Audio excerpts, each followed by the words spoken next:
लोकसभा चुनाव परवान पर चढ़ चुका है, जहां पर सभी प्रत्याशी अपने अपने पक्ष में मतदान करवाने के लिए लोगों को रिझा रहे हैं। इस दौरान बीजेपी प्रत्याशी भूपेंद्र यादव का अलवर शहर में आढ़तियों के द्वारा काजों से तोलकर उनका जोरदार स्वागत किया। साथ ही भूपेंद्र यादव ने भी सभी व्यापारियों का आभार जताया और कहा कि जो मान सम्मान आपने मुझे दिया है उसके लिए मैं जीवन भर ऋणी रहूँगा। साथ ही इस दौरान लोगों को संबोधित करते हुए भूपेंद्र यादव ने कहा कि मोदी जी की गारंटी को पूरा करने के लिए मैं यहाँ आया हूँ और आपकी जो समस्या है उनको मैं पूरा करूँगा, उनका समाधान करूँगा। साथ ही जो किसानों की समस्या सिंचाई उसको दूर करने के लिए मैं क्षेत्र में पूरी तरह जानता हूँ और उसको भली भांति दूर करने के लिए, आपके दुख दर्द को दूर करने के लिए, विकास के लिए मोदी जी के विजन को लेकर मैं संकल्प के साथ आपके साथ हूँ और इस मिशन में कोई भी घोटाला हुआ उसको नहीं छोड़ा जाएगा। साथ ही इलाकों में सर्वजल जो विकास के काम रुके हैं उनको जल्द से जल्द पूरा किया जाएगा।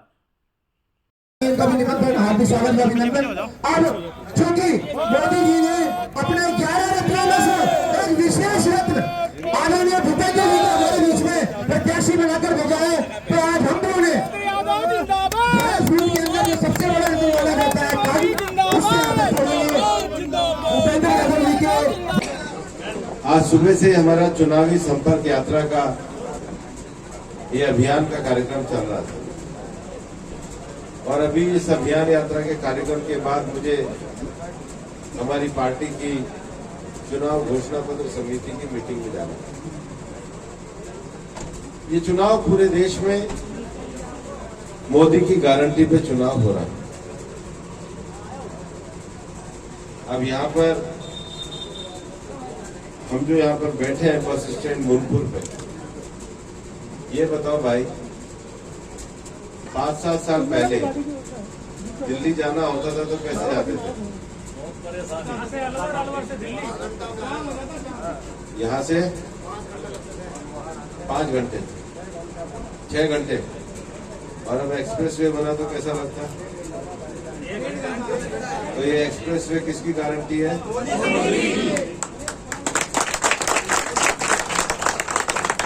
और पहले अस्पताल ढूंढने में कितना जोर लगता था नहीं लगता था?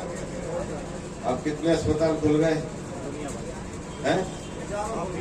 तो ये किसकी गारंटी है? मोदी की गारंटी, मोदी की। वहीं कांग्रेस प्रत्याशी ललित यादव भी क्षेत्र के दौरे पर और लोगों के बीच पहुंचकर कांग्रेस के पक्ष में वोट करने की अपील कर रहे हैं। इस दौरान ललित यादव ने बीजेपी प्रत्याशी पर हमला बोलते हुए कहा कि जो पिछले कई सालों से केंद्र में राज्यसभा का सदस्य और 5 साल से केंद्रीय मंत्री है, लेकिन वो आज तक अलवर जिले में कोई विकास कार्य नहीं करा पाया है और अब जब चुनाव का समय आया तो वो जनता के बीच आया और जनता से वोट मांग रहा है। वो किस काम के पीछे वोट मांग रहा है? क्या पिछले 5 सालों में केंद्रीय मंत्री होने के बाद उन्होंने अलवर में जो क्या विकास कराए हैं और किन वादों को लेकर वो जनता के बीच आ रहा है। इस दौरान उन्होंने बीजेपी सरकार पर भी जमकर हमला बोला।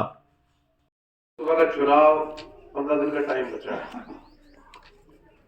अभी भाग के सब जगह दौरा कर रहे। मेरा अनुभव पहला है। ये मुझे मुनावर की जनता ने 36 साल की उम्र में 36,000 से 36 को मुझे मिलकर चुनाव जिता करके भेजा था।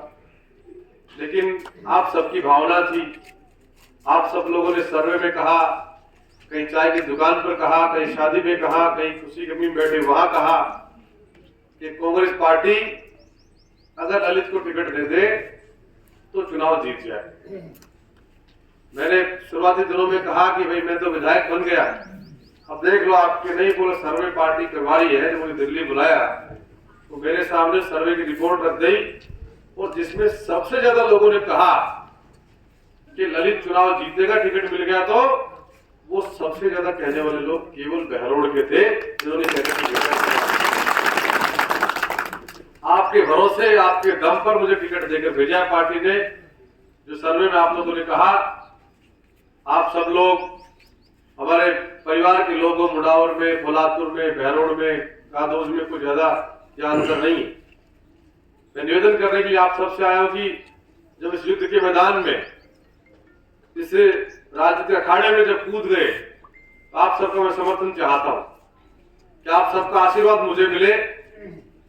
ये 19 तारीख को चुनाव होगा। जो दूसरे लोग आए हमारे बीच में, 19 के बाद यहां मिलेंगे नहीं। हरियाणा के रहने वाले हैं, आपका हमारा कोई संबंध नहीं। अभी कोई रिश्तेदार निकाल कर मेरे पास सुबह फोन आया किसी का कि साहब रिश्तेदार निकाल करके हमारे पास कोई आदमी आए थे। मैंने कही आज तो बड़ा आदमी बना नहीं, इसको 12 साल से सांसद है, 5 साल से मंत्री है।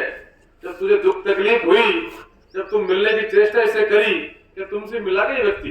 क्या नहीं मिला साहब? तो फिर आज कौन सी रिश्तेदारी आ गई? 19 तारीख के बाद भी नहीं मिलेगा। फिर 19 तारीख के बाद कोई मिलेगा आपको तो आपका भाई मिलेगा, आपका बेटा मिलेगा, आपका दोस्त मिलेगा। आधी रात को आप याद करोगे तो आधी रात को आपकी हाजिर रहेगा। लेकिन